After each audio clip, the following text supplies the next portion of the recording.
Folks, for over a year now, we've been extolling the virtues of buying precious metals. As you can see, Fort Knox is about to be audited, and that's imminent, and you're going to see that gold reserves are little to none. What do you think that'll do to the price of gold? And with silver being ransacked with COMEX on the markets, that's sure to follow as well. The only question is, are you going to take action or not? If you haven't, what are you waiting for? And if you have, please take a moment to visit one of our great sponsors here below, the link in the description, and call for the information. It's free. The consultation is free. The cost of not taking advantage of this has lasting consequences, folks. Please tell them John and Chris sent you. You'll be more than happy that you did.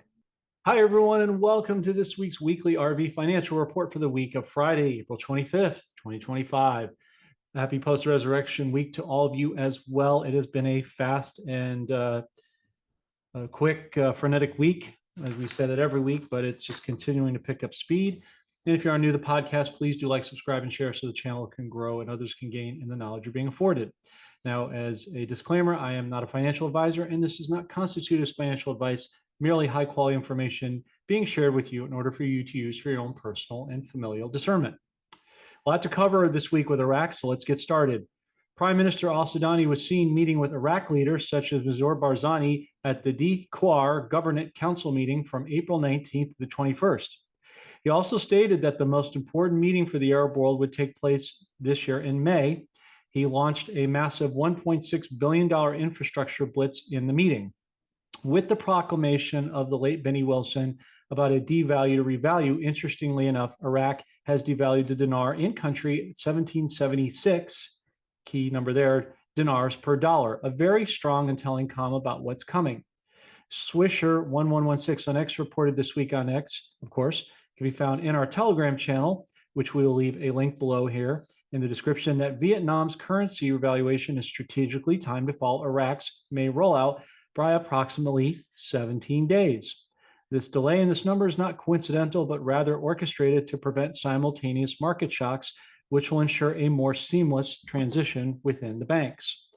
In some other news, Mohammed Saleh, Minister of Financial Affairs, had confirmed on Thursday that Parliament is developing indicators placing Iraq on the cusp of a new economic era. GDP is pushing Iraq towards sustainable development faster than expected, and I'm sure President Trump has something to do with that. You'll also note on our show this week with Mark Z that Iraq is number 9 in the world in terms of mineral rights and overall land, with excess of $16 trillion.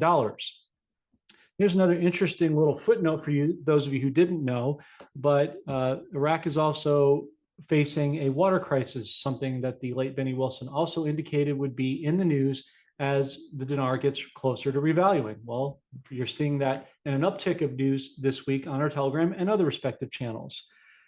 In addition to that, it has been noted by PIR, also known as Phoenix, we share some of his intel on our Telegram channel, as you'll note, mentioned many years ago that government contractors for the military, sometimes one and the same, would be tasked to go to Iraq or stay in Iraq to not only protect the border and help the Iraqi military get reinforcement and redundancy of training, but also to mitigate the water crisis.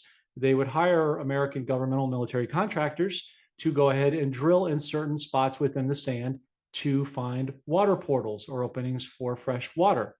And their payment for doing that, what they would do is the grates like we have in our city sewer grates here and here in California, you have throughout the country, when the water runoff comes, the sewer grates block it. Well, they have that there for the sand. And what would be interestingly enough to note is that the mineral deposits that come out oftentimes were gold flecks or even chunks of gold. The government of Iraq at that time, with Hussein and now Sudani, would allow the American contractors who drilled for water to get their payment in gold. They could physically take the flecks or chunks of gold with them home as a form of payment. That's how mineral rich they are. That was the point of the story. With Vietnam, as you know, Vietnam was one of the first 4 countries last week to come to the table in order to make trade agreements with President Trump. Since then, 34 other countries out of the possible 75 have come to the table this week alone to make trade agreements. Obviously, this is a developing story. We'll have to wait for more details, but as the dinar trends forward, Vietnam is certainly sure to follow.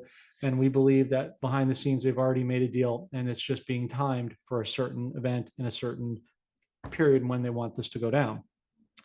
With regard to Zimbabwe, there was a movement by Blessed Giza on the 22nd and 23rd of this week to form a massive protest for the citizens of Zimbabwe to oust current President Emerson Mnangagwa to be forcefully removed from power to make room to bring back Nelson Chamisa as the rightful president of Zimbabwe. As the pressure mounts and continues, this will inevitably bring back Chamisa's return, and with it, the return of wealth and prosperity to Zimbabwe, to include the ever coveted bonds and agrochecks. Now onto the commodities market for gold, silver, and crude oil. At the time of this broadcast, crude oil is trading at $62.56. Gold is holding steadily at $3,346. Silver at $33.58. Gold has reached an all-time high this week, as you know, exceeding $3,500, with targets to go to $4,000 next. The dollar index, which as we know is an incredibly important indicator for our foreign currencies, is down below 99 at 98.98. As it continues to drop, this only increases strength for gold, silver, and again, the aforementioned foreign currencies, which we're all eagerly anticipating. With regard to crypto news, XRP, an important announcement this week that Paul Atkins was officially sworn in on Tuesday as the new SEC chair. Now that this move has been finally made official, we should start to see moves for XRP, particularly with respect to the SEC dismissing the bogus case against Ripple in the not too distant future. And as that happens, that should exponentially move up XRP, we believe, into the $5 and then $10, $15, $20, $30 range and upwards from there. So we will wait to see as these stories develop with each passing day. That does it for this week's report. If anything breaks, we'll bring it out to you urgently. Thanks so much for watching. Take care. God bless. Goodbye for now.